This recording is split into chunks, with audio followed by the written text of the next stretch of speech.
Katanya banjir ada setengah tempat di Kuala Lumpur. Kereta anda ada pula tu parking. Anda meletakkan kenderaan di satu tempat, tiba-tiba tengok kereta anda timbul. Kali saya. Okey. So adakah pihak insurans akan membayar ganti rugi? Kenapa? Sebab dia bukan berasaskan. Ini dipanggil act of God. Kan? Act of God, jadi insurans tidak tanggung. Okey. So bencana alam. So sebab itulah kita perlu ada dana kemasan kematian. Alright? Siapa sangka orang yang menanggung kita selama ni, atau orang yang berkongsi masalah kewangan kita selama ni, yang berkongsi hidup dengan kita selama ni, okey, tiba-tiba dia pergi. Cuba bayangkan, siapa yang nak menanggung kita lagi lepas ni? Macam mana kita nak teruskan kehidupan? Kalau dulu pendapatan 2, sekarang tinggal 1. So macam mana? Fikir-fikirlah. Okey, bila bekerja nanti, mulakan dengan satu tabungan seperti yang ada dikata tadi, iaitu tabungan untuk kecemasan, dipanggil EBF, Emergency Buffer Fund. Okey, tabung kecemasan. Berapa banyak? 3 ke 6 bulan perbelanjaan bulanan biasa. Contoh, katakan gaji kita 3,000. Belanja bulanan kita 2,000 sebulan. Maknanya 2,000 kali 6. Berapa? 12,000 kena ada dalam sesuatu masa. Itu untuk tujuan kecemasan. Okey, contoh, katakanlah anda tak ada tabungan kecemasan. Tiba-tiba satu hari yang tempat anda bekerja tu bagi notis berhenti kerja ataupun tutup operasi. So adakah anda boleh bertahan sementara dapat kerja lain? Kalau anda ada, mana anda boleh survive selama 6 bulan. Itulah gunanya tabung kecemasan. Okey. Kedudukan nilai harta bersih. Apa yang kita miliki dipanggil aset dan apa yang kita tanggung dipanggil liability. Alright. So, apakah itu aset? Bagi contoh. Vehicle. Premises. Apa-apa harta yang bernilai. Okey. Rumah, kereta, Data. Isteri kategori apa? Dapat aset. Lepas 5 tahun. Okey. Okey. Apa yang kita miliki adalah aset. Orang tak boleh dikategorikan sebagai aset ataupun liability. Orang adalah orang. Kreditor. Okey. So, rumah, okey. Emas, alright, perak, semua benda lah, tanah, bangunan-bangunan dan sebagainya, itu adalah aset. Yang kita jual ada harga. Alright. So, kapal lama, aset. Aset. Kan ada nilai tu. Okey. Jual kat Apek dia senang je. 2%, 4%. Kan? Tak timbang pakai jari je. Okey. So nak tahu nilai harta bersih kita, kita kena tolakkan aset dan juga liability. Liability contoh macam kita ada rumah. Harga pasaran, ya. Harga pasaran 400,000. Okey. Begitu proaktif sungguh pelajar Alpha College ni. Belum sampai cakap dia dah menyampuk dah. Baik betul.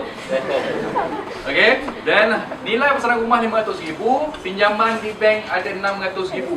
So kedudukan nilai harta bersih dia positif atau negatif? Negatif 100,000. Alright? So aset kalau lebih daripada liability, syabas, anda ada di landasan yang betul. Tapi jangan risau. Kalau setakat umur 30, aset kita masih lagi negatif. Bertambah. Itu biasa. Right? Sebab kita baru buat pinjaman. So, bila kita buat pinjaman untuk beli aset, alright, kita punya tanggungan tinggi. Daripada nilai aset. Tapi, selepas itu lama kelamaan hutang kita akan menurun dan nilai aset akan bertambah, meningkat. Okey.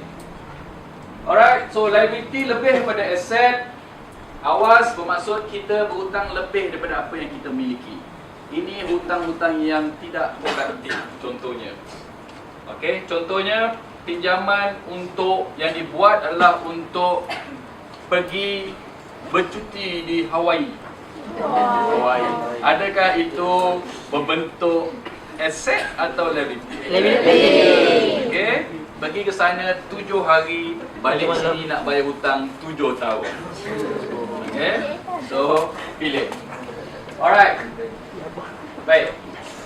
Pihak kami ada jual buku power. Okey. Ini dia. Harga dia RM5. So dalam buku ni ada tunjukkan macam mana nak mengira harta bersih. So boleh dapatkan nanti di kaunter kami di hadapan, harga RM5. Right? Okey. Promo sekejap. Okey. So nak menambahkan nilai harta bersih, pertama kita kena tambahkan tabungan kita. Alright?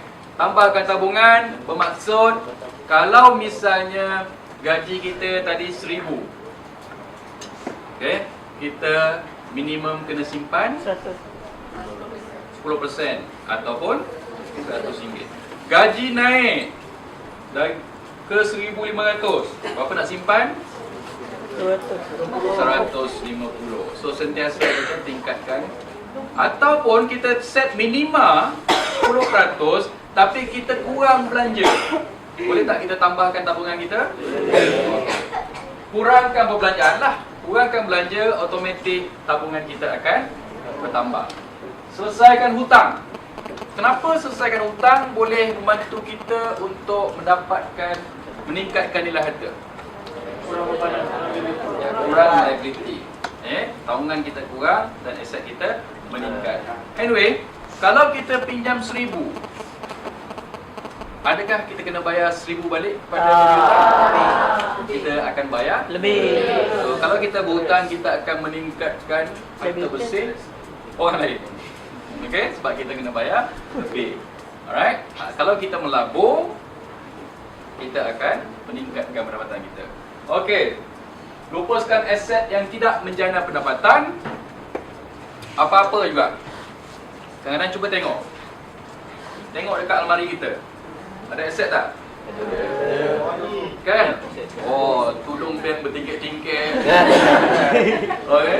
Kasut punya lah banyak. Alright. Baju-baju yang dah besar. Baju-baju yang dah besar. Okay. Yang kita dah tak boleh muat lagi. Boleh tak kita jual? Boleh, kan? Kabut sale. Kan?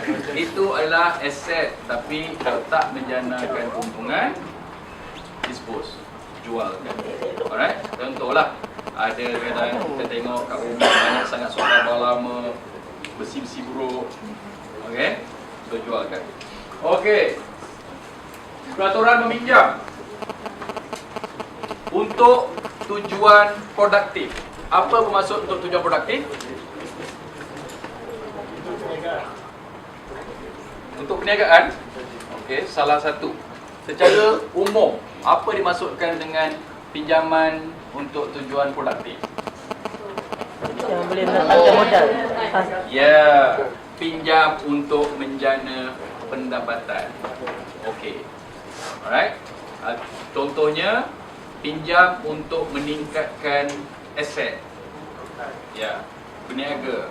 Alright. Itu untuk menjana pendapatan. Itu adalah pinjaman produktif. Pinjam untuk kahwin, produktif tak? Kahwin sederhana je. Kahwin tu produktif dia. Pinjam untuk kahwin tu yang tidak produktif. Okey. Alright. Pinjam ikut kemampuan. Apa maksud sini pinjam untuk pinjam ikut kemampuan? Konsep ukur baju badan sendiri. Alright. Kalau kita pinjam banyak ni, mampu tak untuk kita bayar balik? Alright. And then bertanggungjawab moral untuk bayar balik. Kita ada tanggungjawab, rasa tanggungjawab untuk membayar. Hutang perlu dibayar. Alright.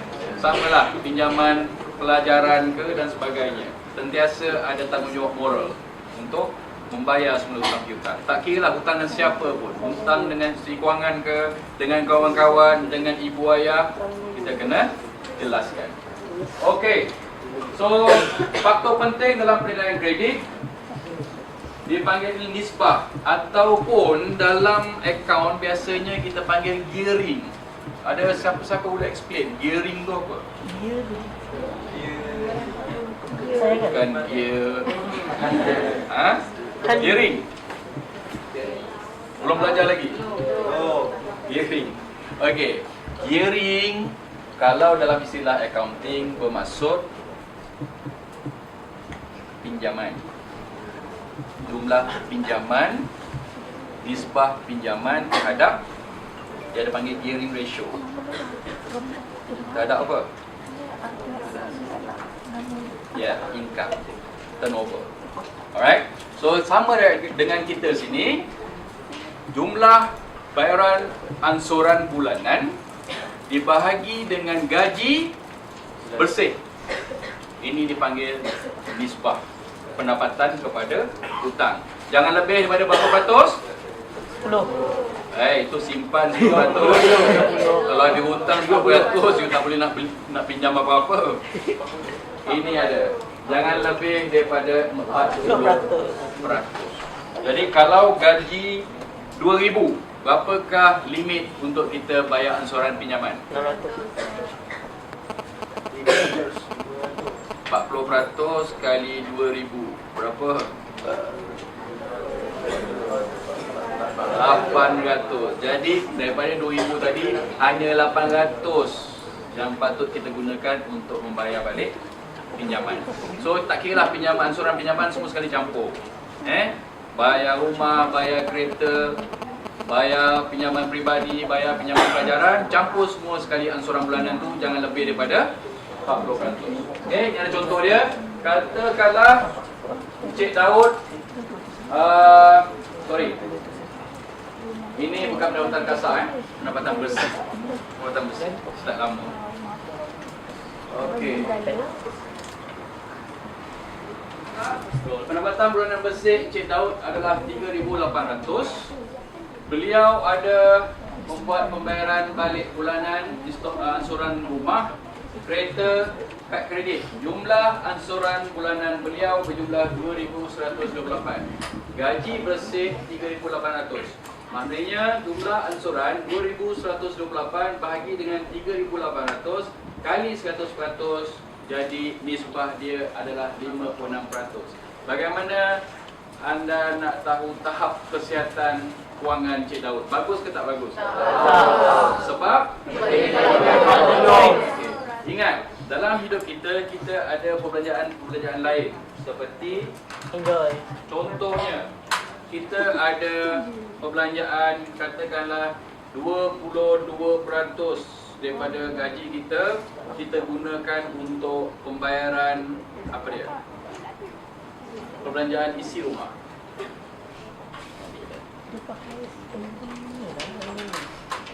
Okey, perbelanjaan isi rumah. Household expenses, yes.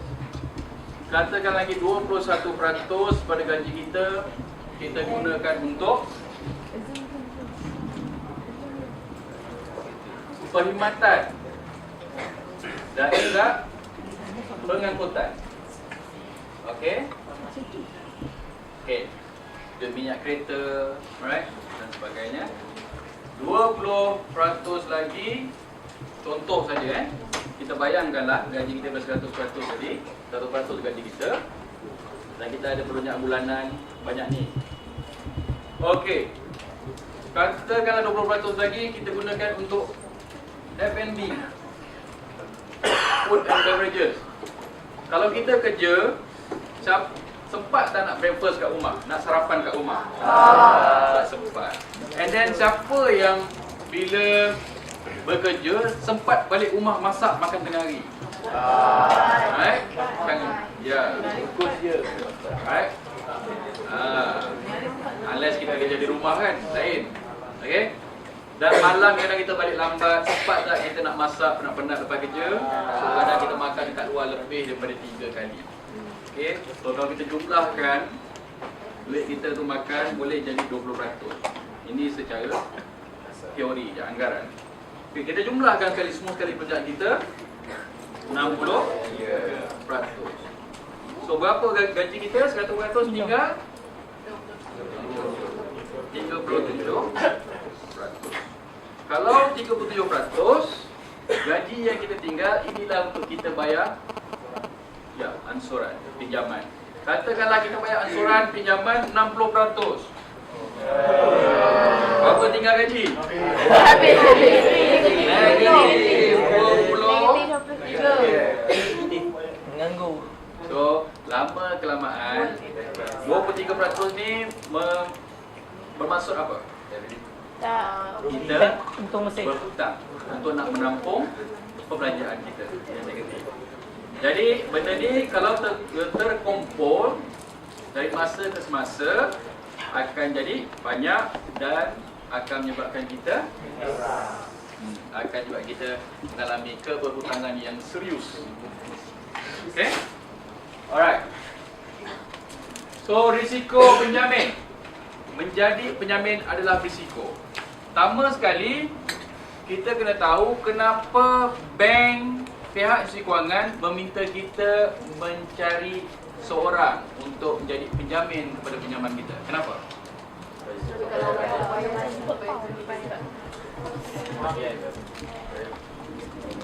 Okey.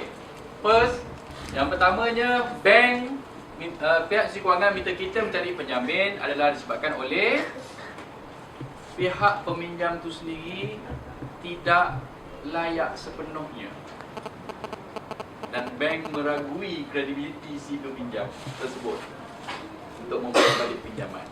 So, kalau bank rasa ragu, kita ni kena rasa ragu-ragu lah. Okay? Alright. So, jadi apa jadi kalau peminjam tak bayar? Cari penjamin. Penjamin. Sponsor. Pihak penjamin kena tanggung apa yang peminjam berhutang. Alright? Termasuk pinjaman pokok, bunga, kadar faedah dan kos-kos lain yang berkaitan. Okey? So, lepas ni nak jamin orang tak? Ya. So, bila nak menjamin? Bini. Jamin bila ada kepentingan bersama.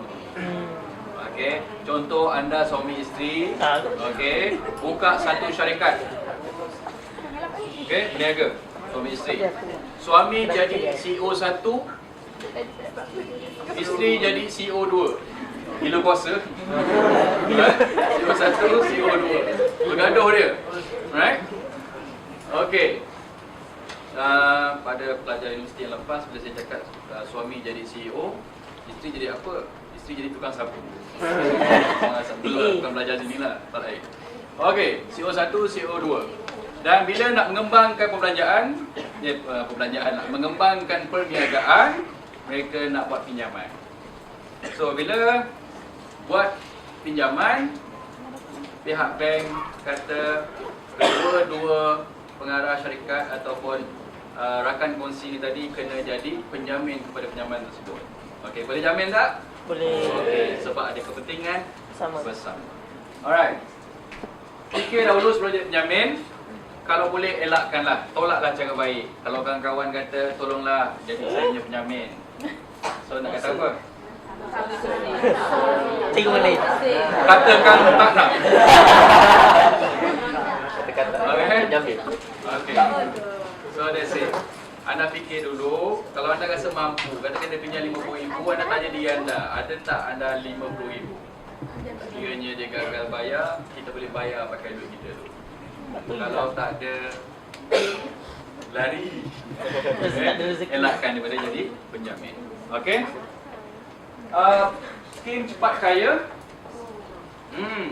So, apa-apa pelaburan yang menjanjikan kadar pulangan yang sangat tinggi dalam masa yang singkat tanpa risiko atau risikonya yang sangat rendah, itu mungkin skim cepat kaya. Antaranya cara mereka ini beroperasi, dia mengikut keadaan ekonomi semasa. Okey, kalau telah kata pelaburan emas hangat diperkatakan, mungkin skim 4x itu berkaitan dengan emas. Okey, ataupun mungkin skim itu berkaitan dengan perniagaan dan sebagainya. Okey, so kita kena pandai menilai. Alright, skim ni biasanya dia kata skim syarikat mereka ni berasal dari luar negara. Okey, di mana? Di Moskow. Ada tak kita kena pergi cek? Ada siapa nak cek tak pergi Moskow? Siapa nak periksa tak? Dia kata cek, kalau tak percaya tak apa. Naik kapal terbang sampai Moskow, sekolah airport, itulah kita punya office. Okay? Alright, dan biasanya mereka ni meminta duit pemprosesan, pendahuluan, ada bayaran pentadbiran dan sebagainya. Meminta kita maklumat rahsia seperti nombor akaun, right, dan sebagainya. Okey, dan dia hanya menawarkan dalam masa terhad. Contohnya, dia kata jika sekiranya anda melapor 50,000 dengan saya pada hari ini, saya akan bagi pulangan 10% dalam masa seminggu. Tinggi tak? Okey. So, tapi sekarang pukul 4 suku habis tawaran ni. Saya hanya tawarkan pada anda seorang je. Right? Tak nak saya offer dekat dia. Okay? So, kalau dia pakai BMW, jangan jealous. Right? So, macam tu lah cara dia, tarikan yang dia orang ni akan buat. Okey, datang dengan kita dalam keadaan mewah. Bawa Bima, bawa Merc. Okey? Bawa semua lah. Dia bawa kereta sukan untuk nak impress kita lah. Okey? Alright. So, ingat, sekiranya pelaburan tu nampak terlalu menguntungkan, okey, dia mungkin skim cepat kaya. So, kat mana kita nak semak sama ada skim ni betul ataupun tidak? Dengan fikir, kita semak di Bank Negara Malaysia dan juga di Suruhanjaya Security serta di Suruhanjaya Syarikat Malaysia SSM. Tiga tempat ni anda boleh semak. Semak dahulu sebelum nak letakkan duit anda di dalam pelaburan tersebut. Okey, ini dah 3 entiti yang anda boleh menyemak sebelum anda membuat pelaburan. Ini tadi pelaburan tersebut. Okey, penggunaan kad kredit. Ada rasa-rasanya kat sini yang berhajat nak pakai kad kredit tak besok bila pakai kerja? Kenapa? Repeat. Banyak. Siapa kata kad kredit ni hutang? Boleh nak. Okey. Sebab kita tak tahu fungsi kad kredit tu apa. Alright, kad kredit tak bersalah. Kita yang menyelewengkan dia. Sebenarnya bila masa nak pakai kad kredit ni, nak guna kad kredit ni? Betul. Okey, dia kata gunakan waktu kecemasan, alright? Tapi kadang-kadang nama itu Saumar Radin memang untuk kecemasan. Dapat kad cemas itu asal. Okey, semua barang nak beli, cemas dia kalau tak beli. Okey. Kad kredit adalah satu alat elektronik bagi menggantikan tunai. Okey. Kadang-kadang kad dalam satu kad kredit boleh mencecah puluhan ribu ringgit. So, kalau kita nak bawa duit 20,000, banyak mana cash yang kita kena bawa? Kita berdepan dengan risiko kehilangan, kecurian, okey, dan sebagainya. Sangat bahaya. Kita bahayakan wang kita dan kita bahayakan, paling penting sekali kita bahayakan diri kita. Okey, so kad kredit adalah satu alat pembayaran elektronik menggantikan tunai. Sepanjang pengetahuan saya, kad kredit masih lagi dibuat daripada plastik. Okey. Walaupun nama dia gold card ke platinum card, bukan dibuat daripada gold lah kan. Jangan salah faham, itu hanyalah dia punya jenis-jenis kad. Okey. So apa-apa pun, tepuk dada tanya selera, adakah anda perlu untuk menggunakannya ataupun tidak.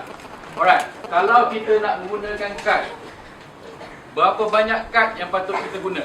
Satu. Dua. Minima berapa? Maksima berapa?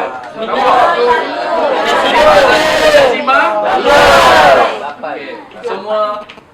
Aisyah. Minima 2, maksima pun 2. 2. Okay. Kenapa tak boleh 1? Okey, kita guna ada 2 lain-lain pengeluar. Contohnya 1 dari bank A, 1 daripada ME. Kedua, lain-lain jenis. 1 master, 1 visa. Okey. Visa. Kenapa tak boleh pakai 1? Tak juga. Dua-dua international. Okey, katakanlah siapa nama you? Okey, katakanlah Kak Ika ni.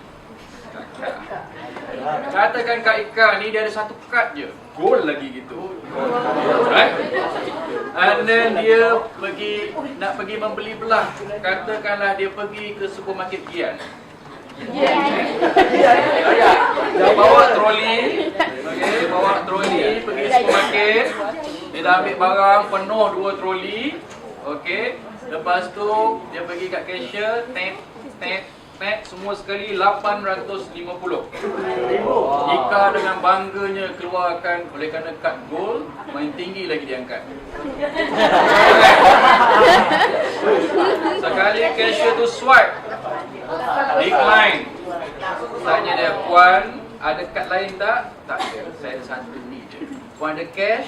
Tunai?" "Tak ada." "Puan tolong susun balik barang tu Kak Gak." Alright. So 2. Okay, standby 1. 1 lagi, guna 1, standby. So hadkan bilangan kad kredit kita. Alright. Selesaikan bagi tunggak sepenuhnya. Kita belanja 1000, Bayar 1000. dapat penyata bayar penuh. Alright, jangan bayar minimum. Okey, jika tak mampu bayar penuh, bayar lebih daripada minima. Bayaran minima berapa? 5%. Bayar minima 5%. Okey, jangan bayar minima 5%, bayar lebih daripada minima. Kalau kita tak mampu bayar penuh. Dan kalau jangan membuat pendahuluan tunai kecuali terdesak. Daripada kad kredit tu kita boleh keluarkan cash, boleh keluarkan tunai, bukan untuk tujuan membeli barang saja. Okey. So kad kredit juga kita boleh gunakan untuk mengeluarkan tunai di ATM, mesin ATM. Okey. Sebab apa? Jangan sebab charge dia yang agak mahal, tinggi. Okey, dan kalau kita nak beli secara online, beli hanya di laman web yang dipercayai, yang kita dah tahu atau kita dah biasa, dah kita tanya pendapat pakar kata okey, then kita beli. Alright. So garis panduan pakai kad kredit, umur minima. Dah layak belum? Okey. Umur minima 21 tahun, belum layak lagi. Itu kelayakan umur. Kelayakan pendapatan 24,000 setahun, layak dah? Untuk 1 sen. Okey. 2,000 sebulan. Ataupun 24,000 setahun, itu adalah kelayakan pendapatan. Bagi pendapatan yang di bawah 3,000 sebulan ataupun 36,000 setahun, mereka ini boleh pakai 2 pengeluar saja. 2 kad dari 2 pengeluar. Contohnya pengeluar A, pengeluar B. Alright? Dan tiap-tiap pengeluar tadi hanya boleh menawarkan had tidak lebih daripada 2 kali ganda gaji. So katakan bank A menawarkan dia 1 kad kredit, had dia berapa? 10. Gaji 3,000, 2 kali ganda daripada gaji bulanan. 6,000 lah. Had dia 6,000. Dan satu lagi pun boleh bagi 6,000 juga. Okey. And then bank tak benarkan bank tak dibenarkan untuk beri kita naikkan had limit kita secara sewenang-wenangnya, suka-suka je. Hari ni dia bagi kita 6, besok nak bagi 10,000. Tak boleh. Alright? Dia kena tanya kita, adakah kita memerlukan had yang lebih ataupun tidak. Kalau kita setuju, dan baru dia naikkan. Okey. So garis panduan Bank Negara Malaysia tentang keterusan dan penzahiran produk. Penyelia perkhidmatan kewangan perlu mendedahkan maklumat penting tentang sesuatu produk kewangan yang ditawarkan. So maknanya bila kita hendak membeli sesuatu produk perbankan, kita kena tanya dulu pegawai bank tersebut. apakah terma-terma penting dan dia perlu memaklumkan atau memberitahu kita tentang terma-terma tersebut sampailah kita faham dan kita buat keputusan. Okey? Dan kita juga sebagai pelanggan perlu memahami ciri-ciri suatu produk sebelum menerima sebarang kemudahan pinjaman. Okay, nak buat pinjaman ni, kena tahu apakah pinjaman yang kita nak buat ni. Right? Katakan kita nak buat pinjaman untuk membeli kereta. So, nama pinjaman tu adalah pinjaman sewa beli. Okay? So, kita kena tahulah sedikit perihal sewa beli, pinjaman sewa beli tu. So, kita kena membacalah terma-terma dia, ciri-ciri dia. So, perangkap kad kredit. Kalau saya ambil satu contoh, katakan kita gunakan kad kredit kita tadi untuk membeli barangan berharga RM10,000. Okey? Kadar faedah setahun 17.5%. Right. Katakan dia bayar 5% sebulan. Maknanya berapa ringgit? 5% kali 10,000. 500 lah kan? Okay.